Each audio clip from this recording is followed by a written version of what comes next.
syukur. Alhamdulillah. Okey, tuan-tuan dan puan muslimin dan muslimat yang dirahmati Allah, kita kena syukur dalam semua keadaan. Kerana itu Rasulullah SAW dia mengajar kita untuk membaca Alhamdulillah ala kulli hal. Alhamdulillah ala kulli hal. Alhamdulillah dalam semua perkara, dalam semua hal. Alhamdulillah, tadi dalam perjalanan saya minta maaf, saya lewat sikit disebabkan motor saya ada masalah gear sikit tadi. Alhamdulillah ala kulli hal, biarpun motor ada masalah tetapi saya masih hidup lagi. Sebab hidup ni satu nikmat yang lebih besar daripada nikmat yang lain.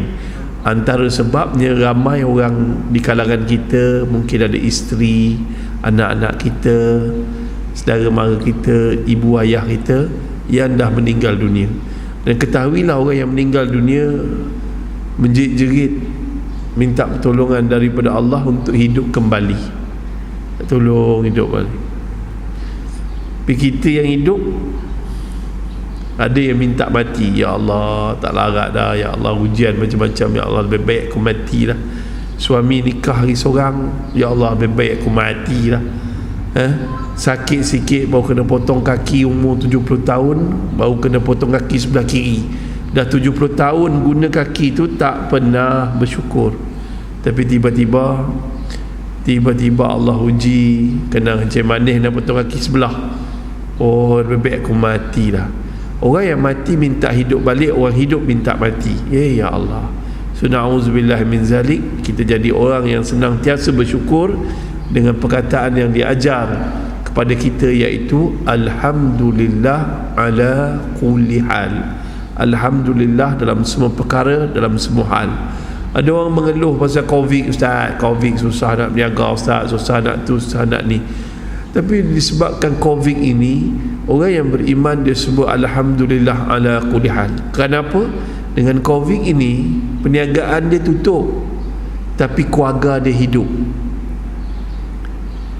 Tutup kedai, susah nak cari makan, tapi anak-anak elok kat rumah.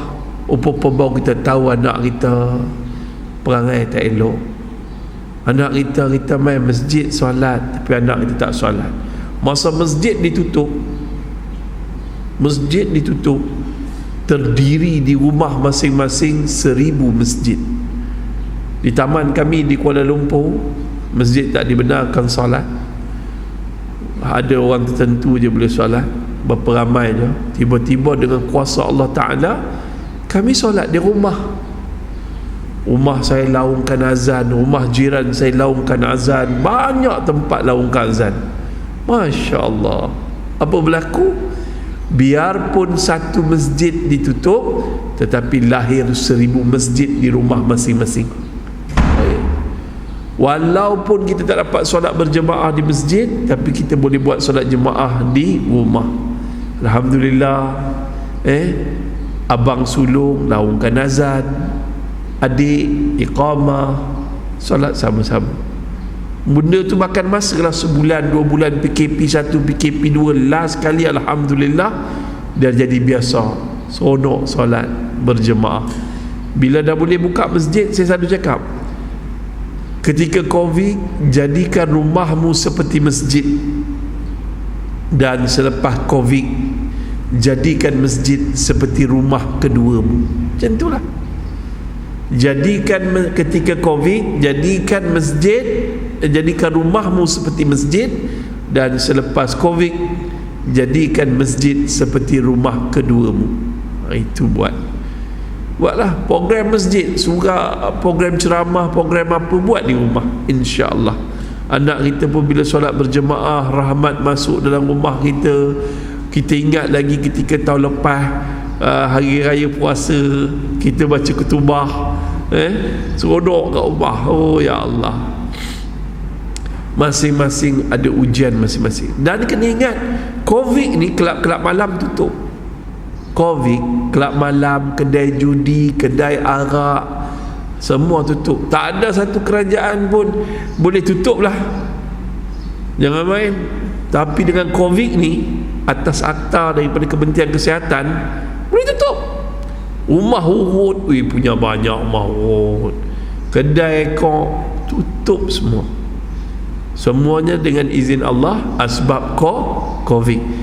Jumlah kematian Covid dengan jumlah kematian kemalangan jalan raya, lebih banyak orang mati akibat kemalangan jalan raya. Disebabkan Covid, PKP, duduk rumah. Berapa ramai nyawa yang dapat diselamatkan kurang akibat kemalangan jalan raya.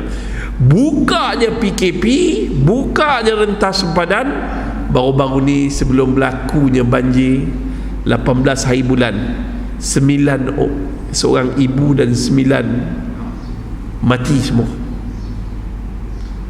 Tu baru satu.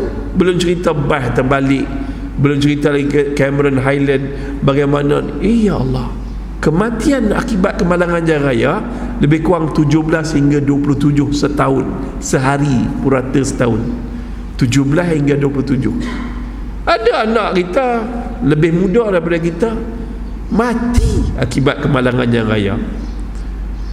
Covid ni asbab kematian dia masih taklah sebesar mana, tapi dia orang punya takut kat dia lain macam sikit. Tapi tak apa, alhamdulillah tuan-tuan dan puan, antara hikmah Covid selain daripada tadi kita dah cerita bab yang pertama, kita cerita pasal apa, antara dia iaitu memasjidkan rumah masing-masing.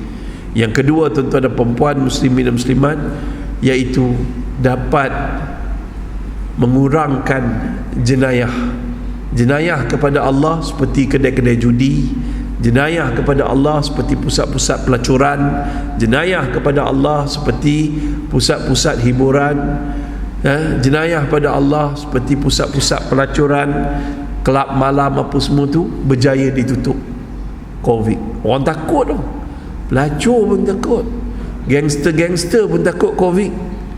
Jangan main. Dan seterusnya tuan-tuan, jenayah kepada manusia, contohnya itulah banyak jenayah pada manusia, meragut. Ada masa PKP, masa rentas ni ragut, kes ragut tak ada, orang semua duduk rumah. Sebab apa orang duduk rumah? Ada orang kata, ustaz tak selesa, ustaz duduk rumah sempit. Kalau kita tak tahan dengan azab PKP, kita tak tahan dengan azab di alam kubur nanti. Tak tahan. Rumah kita ialah taklah besar mana, tapi kita rimah berapa bulan duk PKP 1, PKP 2, PKP 3, duk rimah duk dalam rumah. Bayangkan rumah kita dalam kubur nanti. Boleh tak dah, bukan setahun, bukan sebulan, bukan PKP 1, nak tunggu kiamat. Penghuni bumi menjerit-jerit pada Allah, cepatkan kiamat. Yang kita ni, perangai kita macam ya Allah, tak sedar. Dah habis. Bermula awal tahun hari itu, Yan Kedah, banjir di Seri Muda, Kedah Yan, ada berlaku banjir kilat, tanah runtuh. Kemudian Cameron Highland. Kemudiannya tuan-tuan dan puan, PAP terbaru 18 Disember, malam hujan lebat, jam beberapa malam air dah naik, dan kemudiannya naik pukul 3 pagi 19 Disember, habis tenggelam. Kita dengar pun cerita air surut sikit sangat di Shah Alam. Sebab saya terlibat, saya, Haji Azmi dan geng-geng Seafood Bikers, kami terlibat dengan bantuan kepada mangsa banjir terdapat di Selangor, contohnya di Ulu Langat, Shah Alam, Kelang, Meru, banyak tempat lagi, banyak tempat tu. Saya nak cerita satu tempat yang kecil sikit, nama dia Seri Muda. Seri Muda ni panjang jalan raya dia 3.3 km. 3.3 km jauh mana?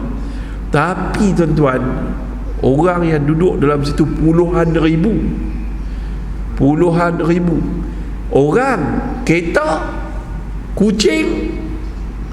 Dan setakat ni yang dimaklumkan 37 nyawa telah terkorban, mati lemas seluruh Malaysia.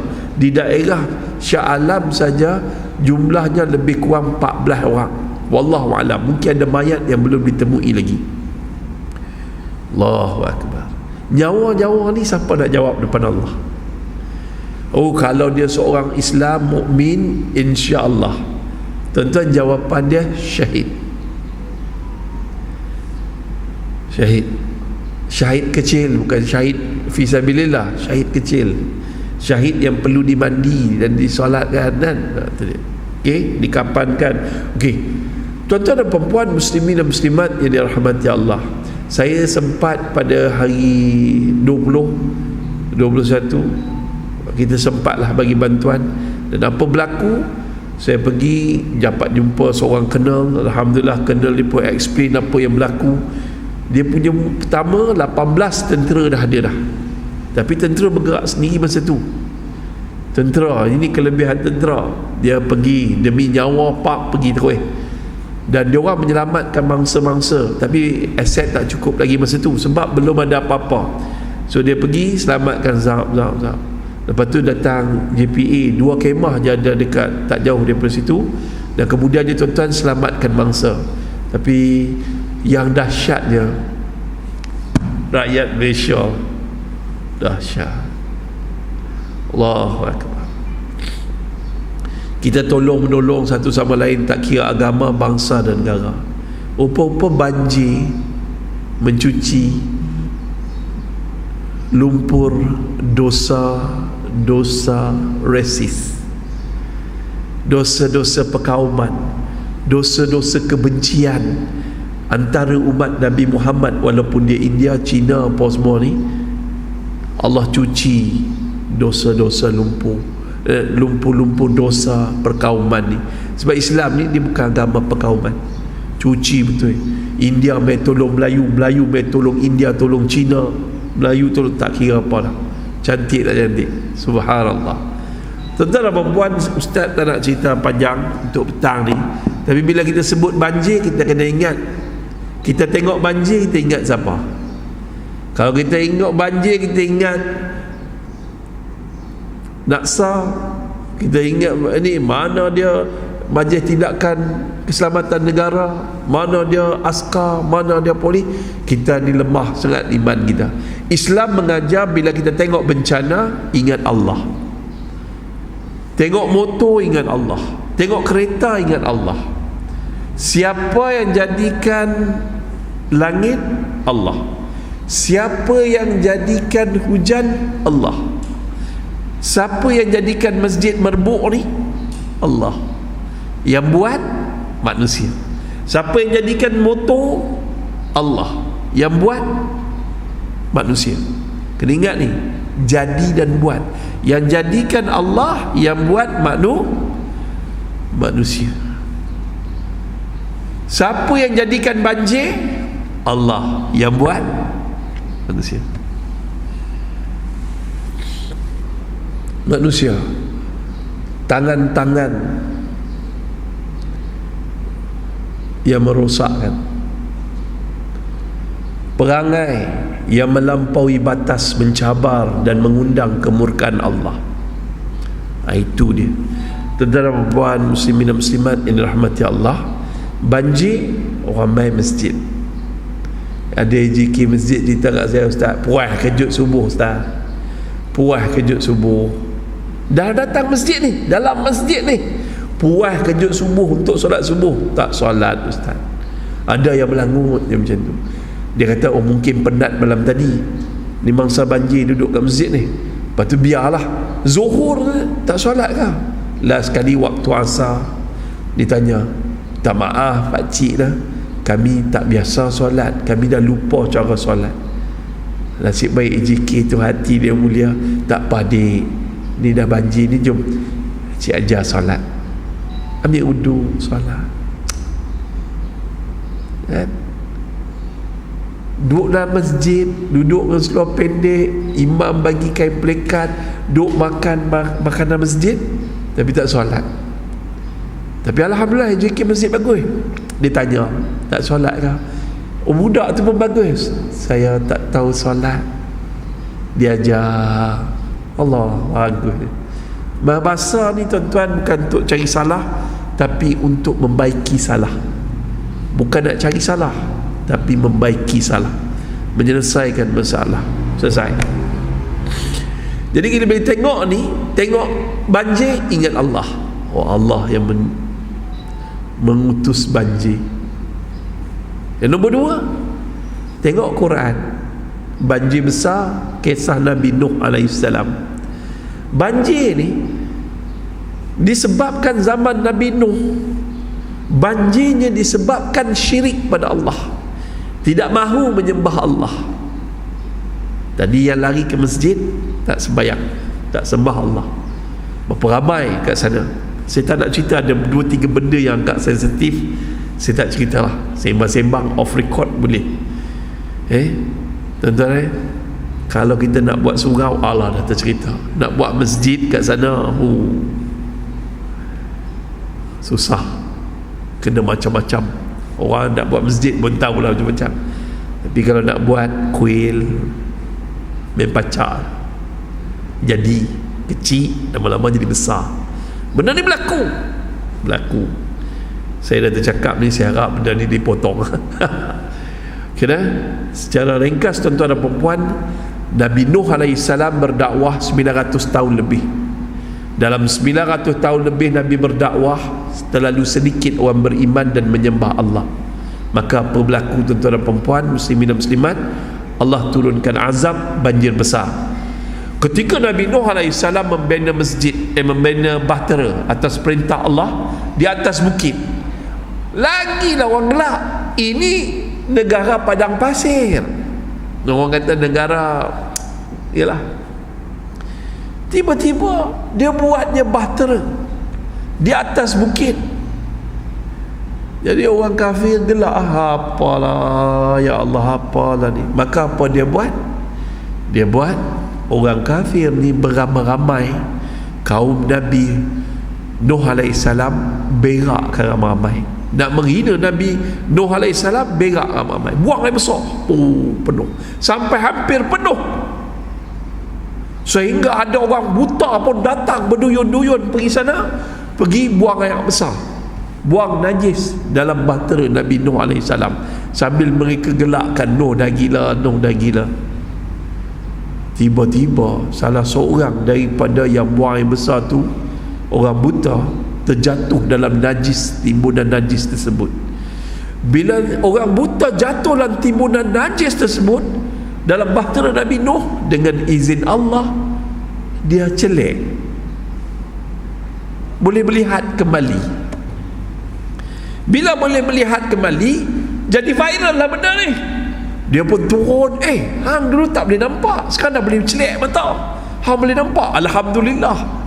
Aku pergi buang air besar, sekali jatuh dalam najis tersebut. Lepas tu hang berubat lagu tu dah. Dengan izin Allah Ta'ala, ramai orang datang mengambil najis yang mereka pernah buang dulu, sapu pada kulit, hilang sopak, sapu pada penyakit, hilang penyakit, dengan izin Allah Ta'ala. Masya Allah, kembali bersihlah bahtera Nabi Nuh alaihissalam. Faham? Haraplah lumpur-lumpur yang melekat di dinding-dinding, di rumah-rumah, di bangunan-bangunan yang berlakunya banjir, mudah-mudahan lumpur itu juga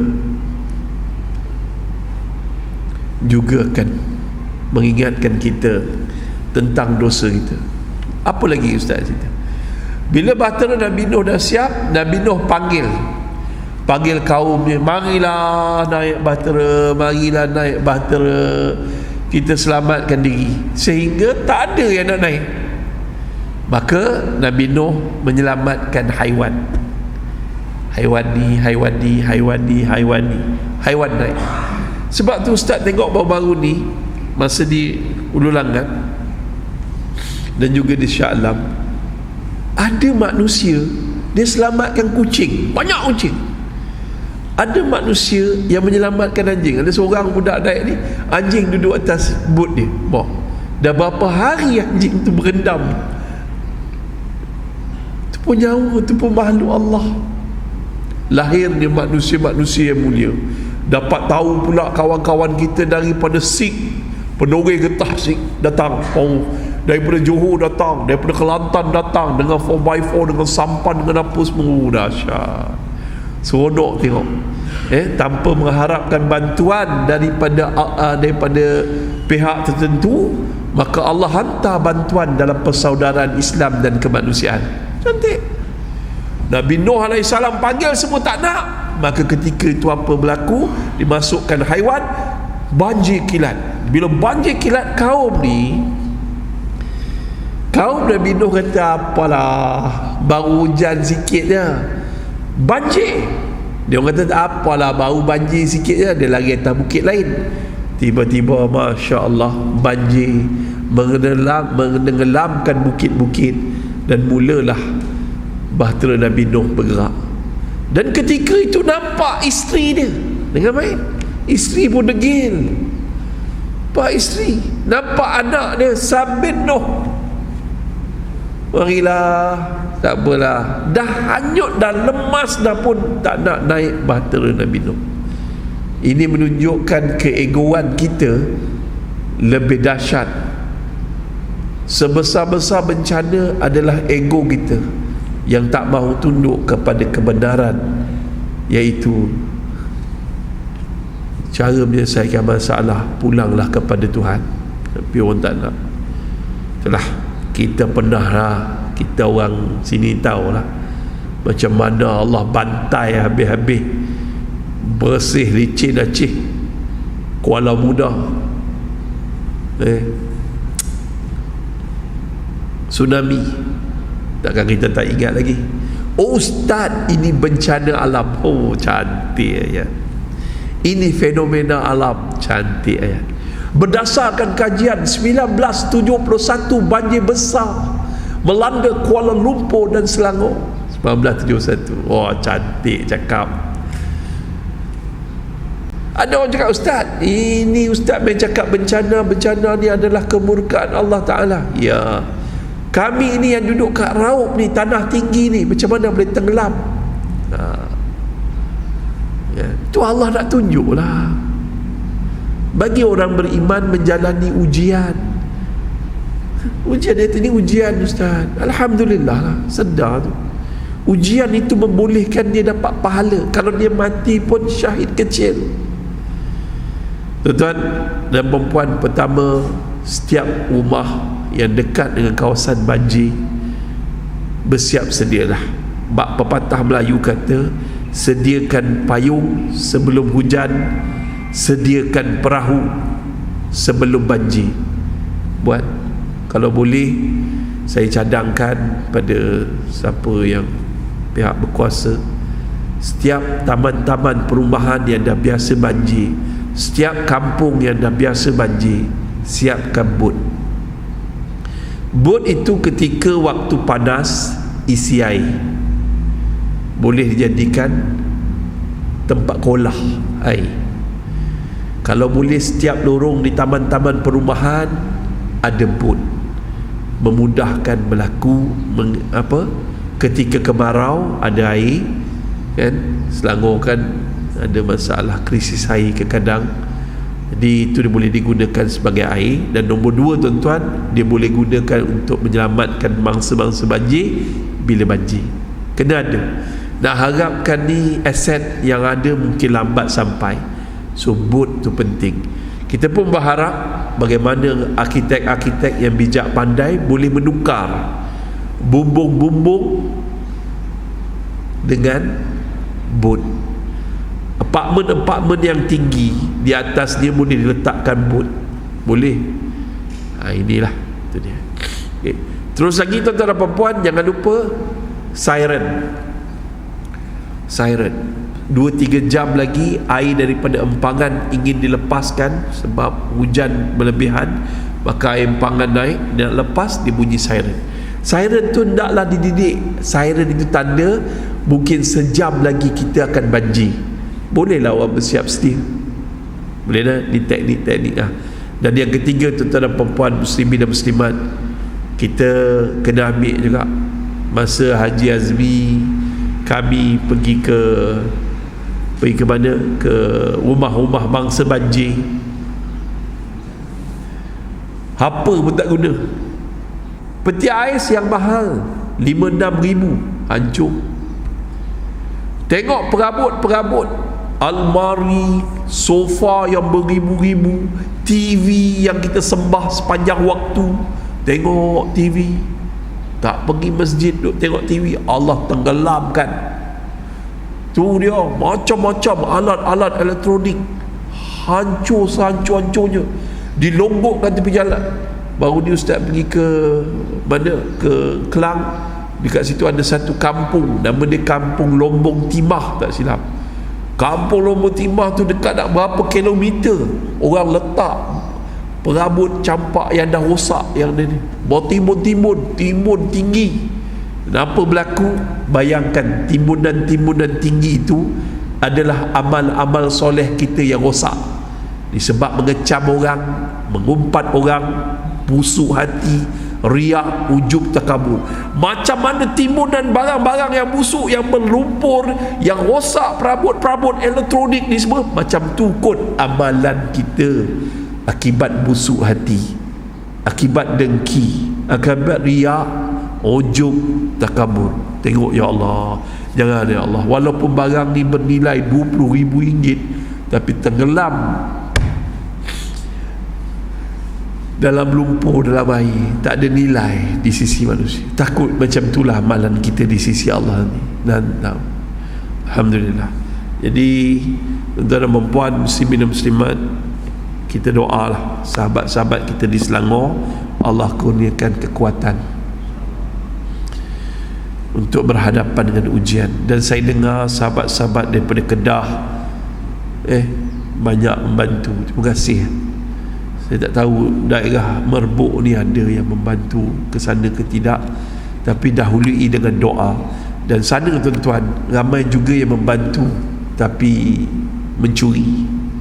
Ketika dia orang mencuci rumah-rumah tu, gelang emas tak dapat nak selamat, dia orang jumpa, dia orang curi. Ada. Sebab tu Natma sekarang ni dia daftar, rumah ni orang ni cuci. Apa-apa berlaku, hilang barang ke apa ke, kita dah ada suspek. Jangan salah. Yang nombor 2 tuan-tuan dan puan, ada yang buat kutipan derma. Dan baru ni 2 remaja, dua lelaki telah mengumpulkan RM47,000 hanya dalam beberapa hari sebab melancarkan tabung derma kilat untuk mangsa banjir. 47,000 dalam masa berapa hari, tapi dapat dikesan. Dan ada juga tol-tol trak, tahu, kereta-kereta menunda kereta-kereta banjir ni, dan kemudian dijadikan kereta potong. Dia curi. Jangan, manusia ni tak sama, dia nampak ni bisnes. Jangan ingat Maidin dia kena pecah, Speedmart kena pecah, banyak benda dipecah. Mampukah kita ketika kita sedang duduk rehat, membersih longkang, tiba-tiba hanyut seketul ni, satu bungkusan, bila buka bungkusan tu emas, rantai, gelang, mampu tak kita pulang? Ataupun mampu tak kita pergi balai polis beritahu ni siapa ada hilang ni? Ataupun mampu tak kita ambil gambar, upload kat Facebook?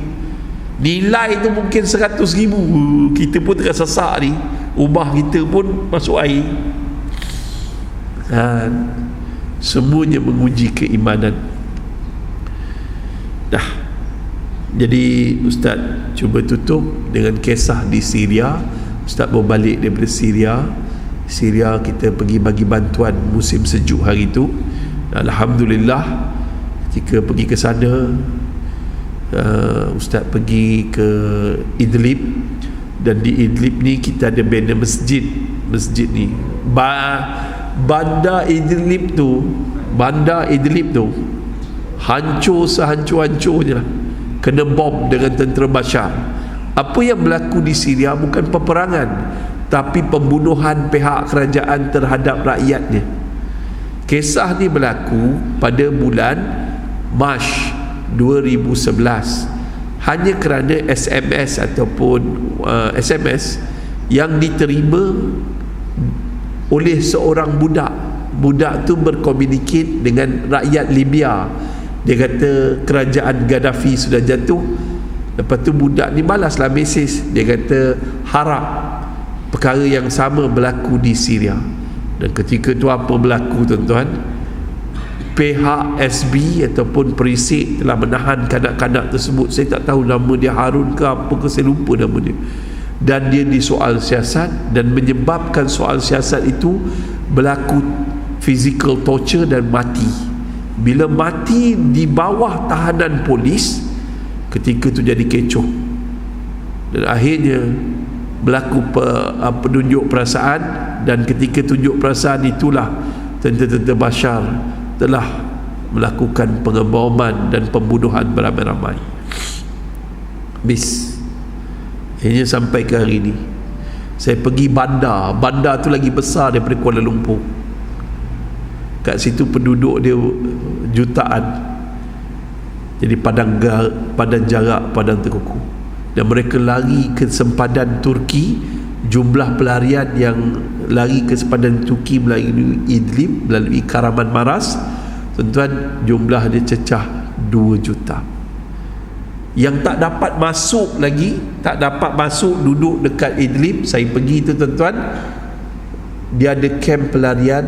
Jumlah kem pelarian dia 911 kem pelarian. Satu kem pelarian 2,000 kali 911 kem. Allah. Pergi sana ada satu kem sepanjang tahun berpuasa. Daripada dia berlapar tak dapat apa-apa, maka Isnin, Selasa, Rabu, Khamis, Jumaat, Sabtu, Ahad puasa. Kecuali hari-hari yang diharamkan dia tak puasa lah, sebab tak ada makanan. Ada satu kem yang saya masuk, seorang ibu bercerita bagaimana anak jadi rogol oleh tentera Bashar seramai 20 orang, dan kemudiannya dijirus dengan minyak panas pada tubuh dia, melecur.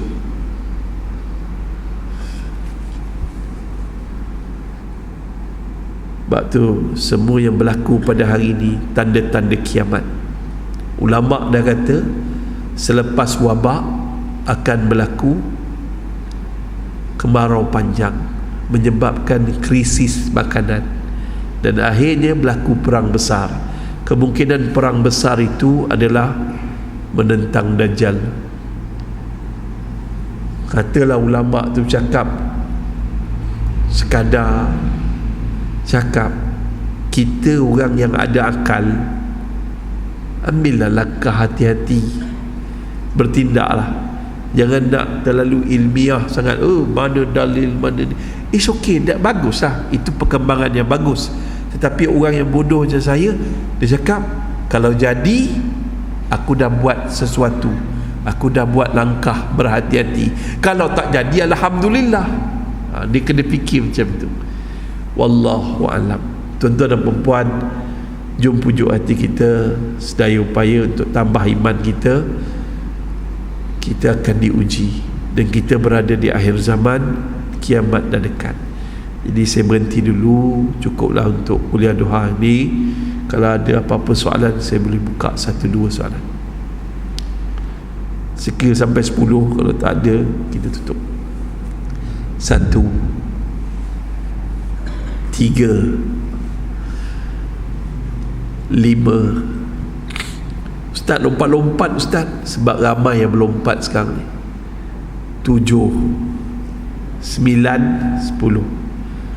Jadi kalau tak ada tuan-tuan dan perempuan, saya menyusun 10 jari memohon ampun dan maaf daripada hujung rambut hingga hujung kaki kepada Tuan Imam, para ustaz, alim ulama, saf kepimpinan masjid. Terima kasih kerana sudi menerima kehadiran kami di sini.